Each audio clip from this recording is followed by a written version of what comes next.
Amazing. I appreciate it. Thank you so much for the kind intro.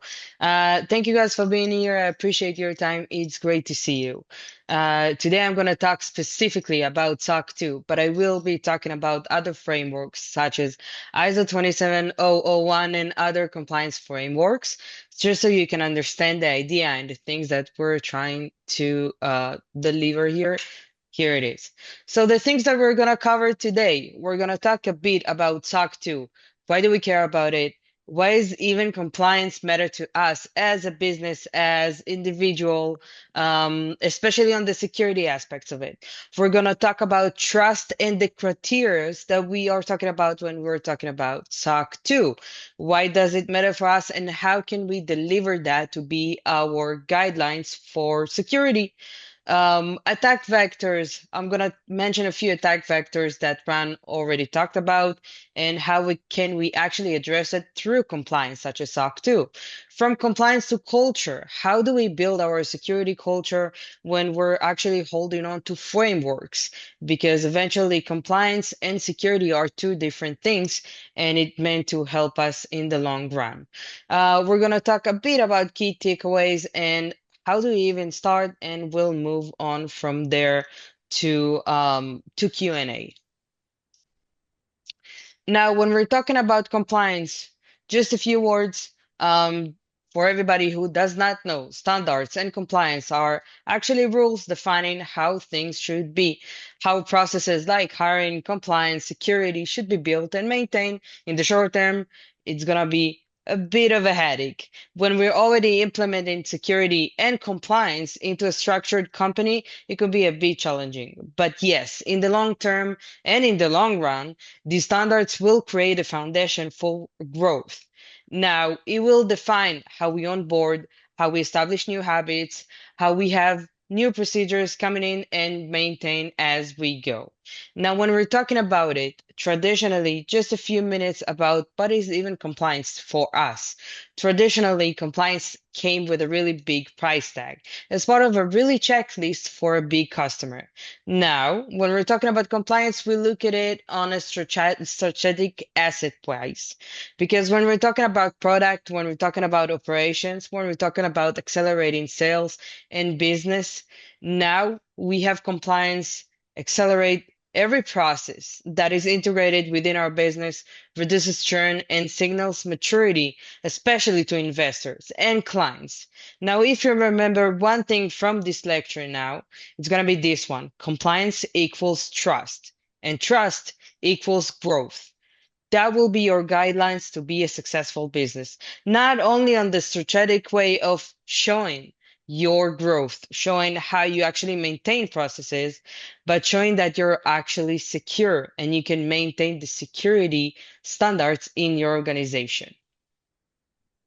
Now, just a few words about SOC 2. This is not only a tool. Yes, when we're talking about compliance, we have requirements, we have rules that we need to follow. But these rules maintain to help you along the way on security and compliance as well. Now, when we're talking about SOC 2, we have independent CPA auditor, which means we have to have an external body to actually assure us that we are meeting compliance requirements. It means that your process have to be 100% bulletproof from 0 to 100%. And that's going to help you along the way because, yes, it's going to be a bit of a headache, but it's going to guide you on what you can and cannot do. And especially when you have an external entity saying what's right and what's wrong. Now, SOC 2, very similar to ISO 27001, it's not only about rules, it's not only about processes, it's not about code or anything like that.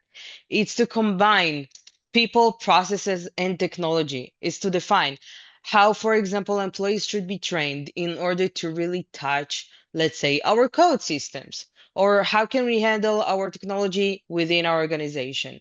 It has a pretty much a holistic review of how can we combine it all in a way that matters.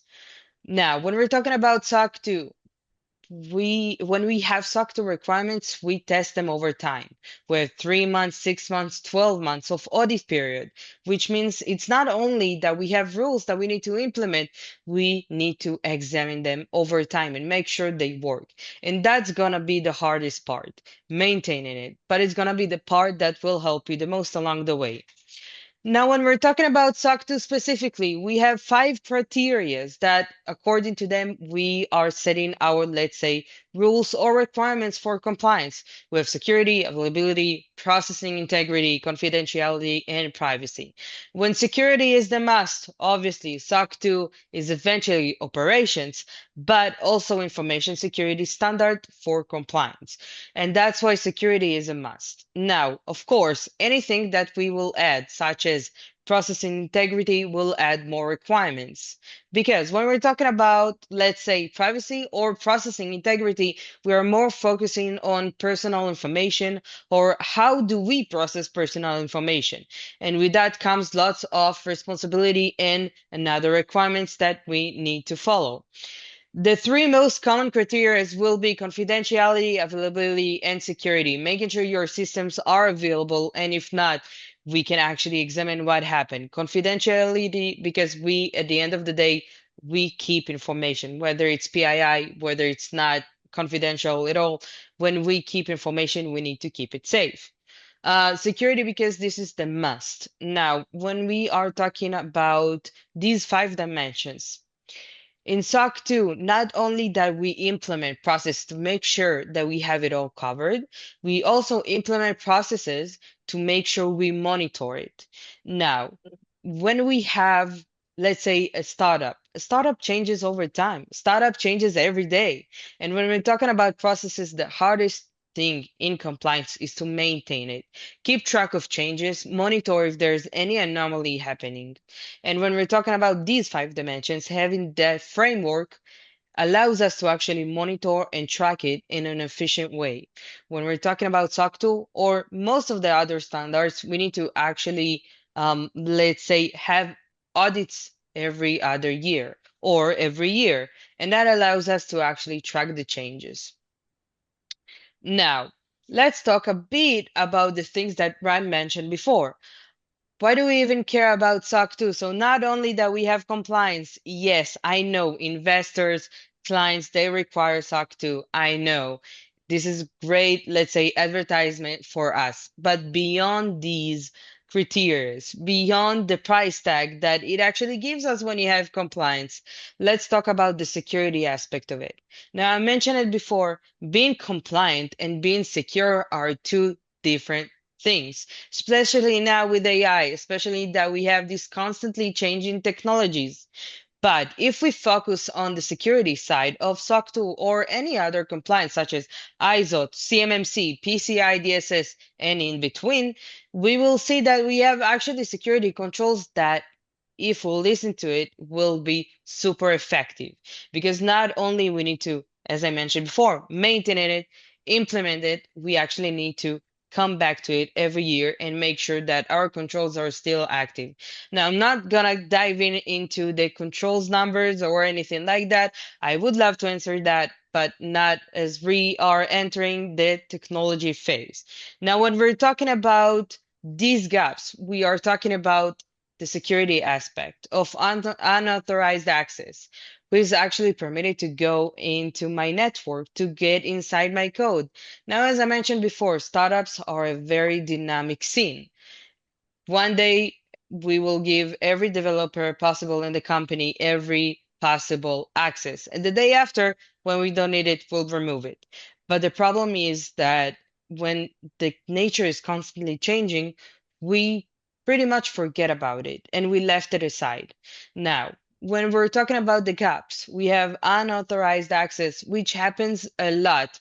I think, Ron, you talked about it for a few minutes, but when we're talking about that, is the possibility of gaining access that is not actually yours and performing actions on the systems that should not occur. For that, we have MFA, we have least privilege principle. When we say, oh, if this person should not have access to the source code, let's simply not give them the access. This is super important. This is highly important because not only we tend to give access, we forget that we actually give access. And then we have an employee that was terminated and their access still remain active.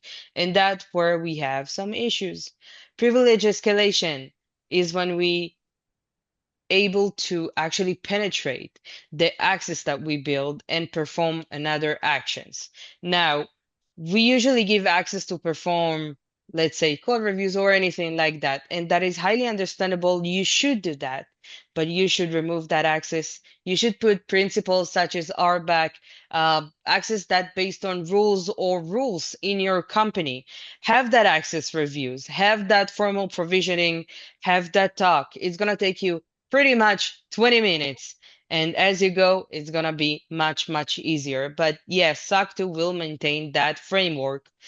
When we're talking about supply chain, and I'm going to just step aside of the SOC 2 for a minute, when we're talking about supply chain, some great vulnerabilities came from that. So not only be aware of your suppliers, be aware of your vendors, make sure to perform risk assessment, make sure to examine, let's say, AWS and say, okay, all of my data is stored there. What will happen if AWS will not be available for me tomorrow? Is this a high risk? Is this a critical? What if I can just grab it all, transfer it to Azure, and bring up my environment in, let's say, 2 hours? So our risk will go down to medium. It depends on so many things, right? It depends on the likelihood of an attack and the impact of what will happen to me.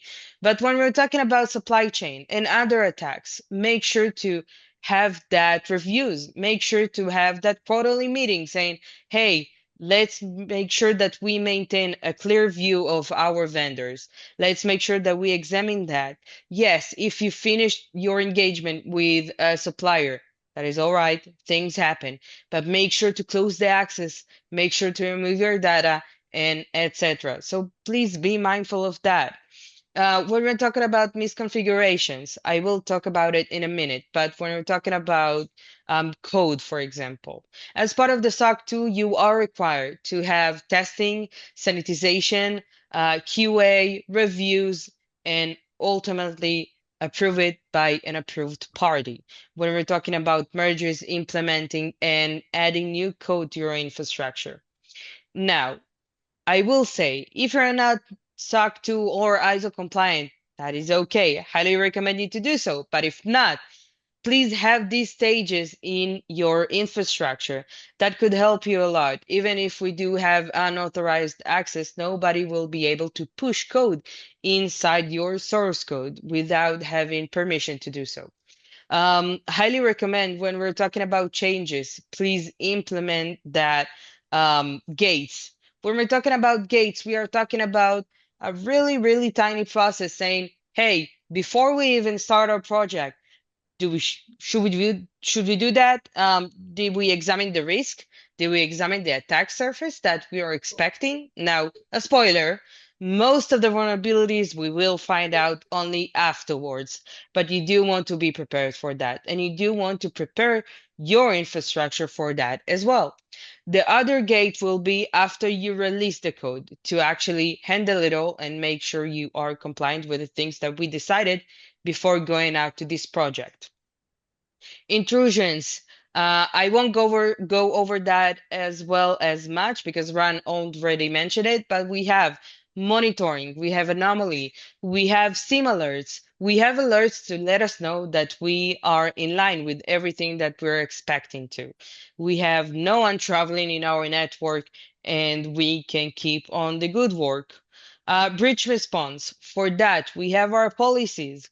If you do not have policies in your business, I highly recommend you to start in doing so.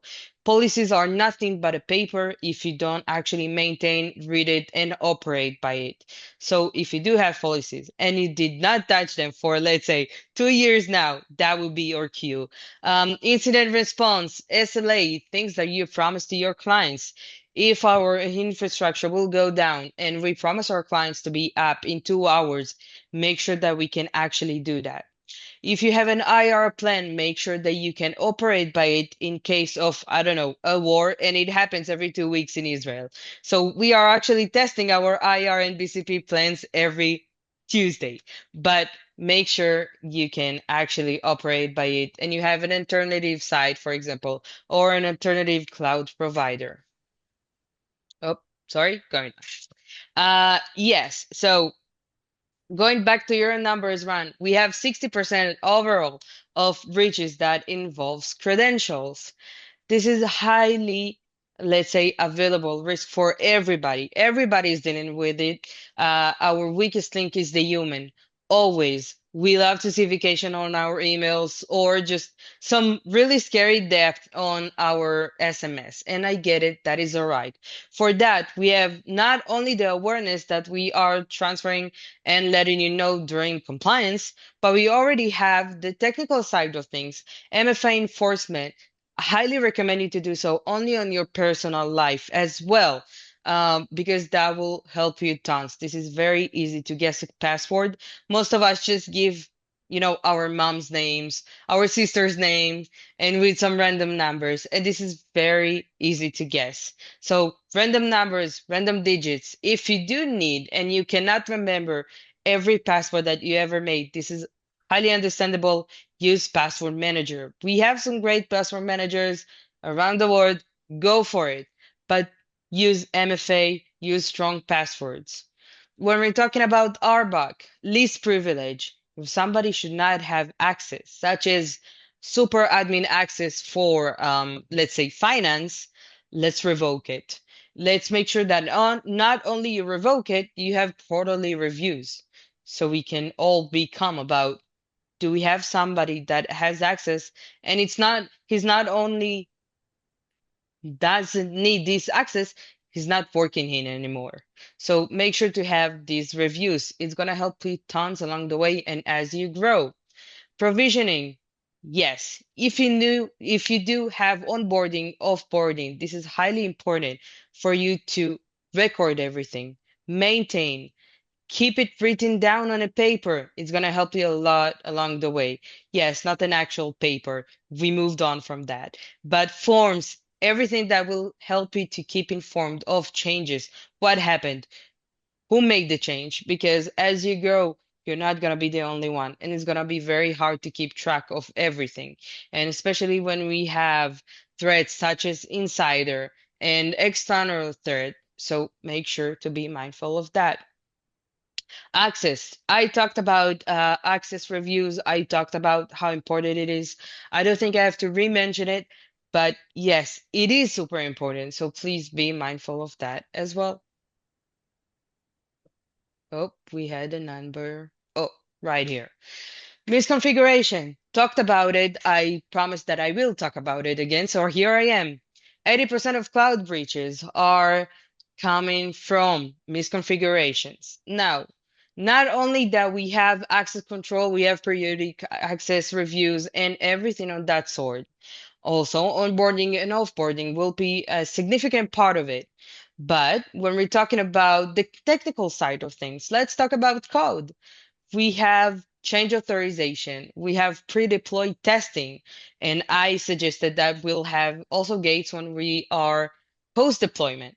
Now, when we're talking about configurations and vendor due diligence, all of these are included in SOC 2. So that will help you and give you a framework to actually maintain it all. But not only that we have a framework, because again, it's very easy to pass compliance, but it's not easy to pass security. So when we're talking about that, not only mark the V, not only check the box, make sure to actually keep it secure. This is important because as you grow, so many things are going to change, whether it's your people, whether it's your processes, whether it's your requirements from clients, and it's very hard to keep it all maintained. So this is why we have the framework to actually guide us where is right and where is wrong. Now, see it faster, stop it sooner. Why is it important? Now, when we're talking about compliance, the biggest way for us to maintain it is when we're coming back to it every year, such as ISO, such as SOC 2, CMMC, PCI. We need to keep and going back to this compliance once a year, make sure that we have it all covered. But as I mentioned before, I highly recommend you to adapt it in your day to day.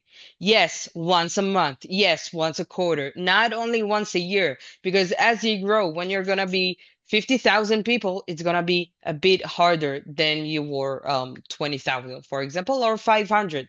So continuous monitoring.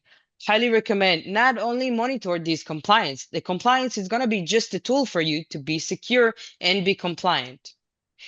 But if you take these monitoring and into your day to day, you'll be able to, let's say, respond faster and stop attacks sooner. So we have that covered. We have anomaly. We have anomaly when we're talking about how can we actually identify threats before they're occurring. Yes, as I mentioned before, we know most attacks after we actually come across them. But this tool is going to help you a bit more to be, let's say, smart about it, acknowledge it, and maintain that awareness. Logging. Highly recommend for anybody who does not store your logs. Please do. It's going to help you when you have something going on and we need to investigate it. Yes, it is a requirement from SOC 2. Everything that I mentioned here is a requirement, but beyond the requirement, and I mentioned it before, take it to your day to day. It's going to help you so much along the way. IR plan and any other policies, such as information security policy, maintain it, sign your employees on it, and make sure they acknowledge it. Because once they acknowledge it and read it out and they have the awareness, they already starting to develop that cybersecurity mindset. And that's gonna help you when we'll have any type of incident, whether it's availability or integrity of files. SLA, it means that if we decided to promise the customer, let's say, an X response time, we have to follow these rules that we define to ourselves. And SOC 2 will help you to get that sorted out.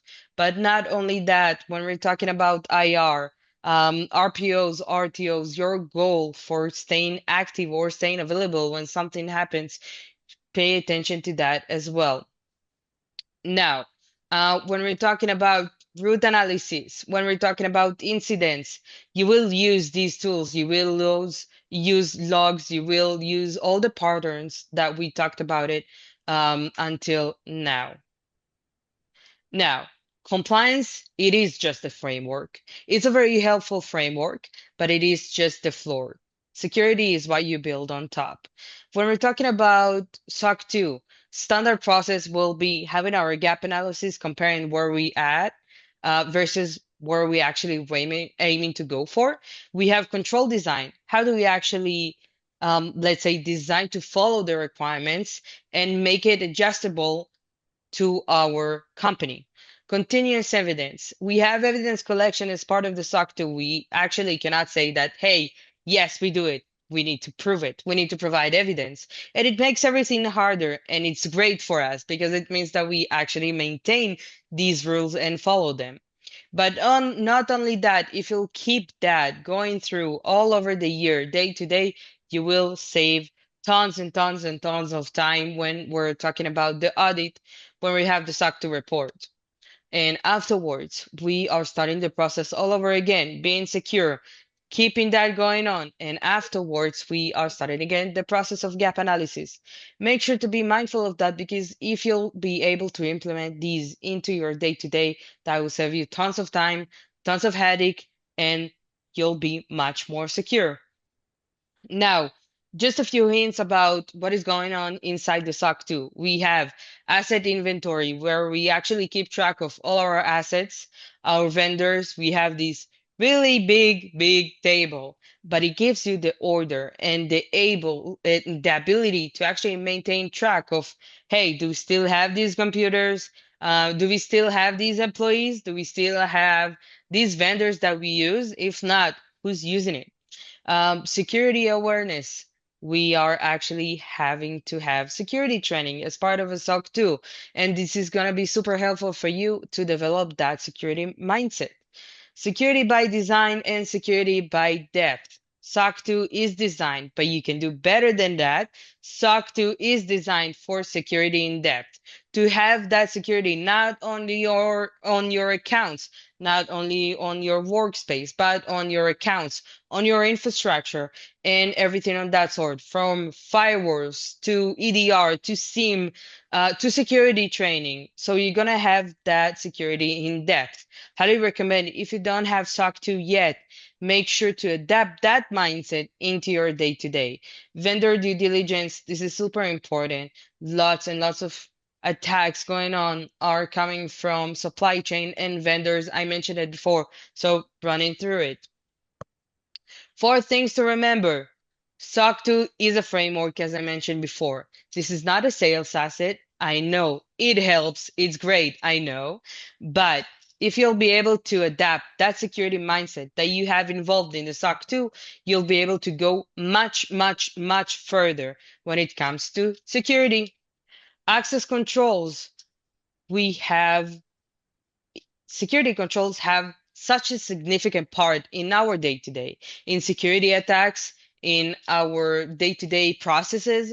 And yes, I do recommend you to not on the security wise, not only the operational wise, but when we're talking about the whole business, when a business should be operating, let's say, in an elite way, that would be the access controls.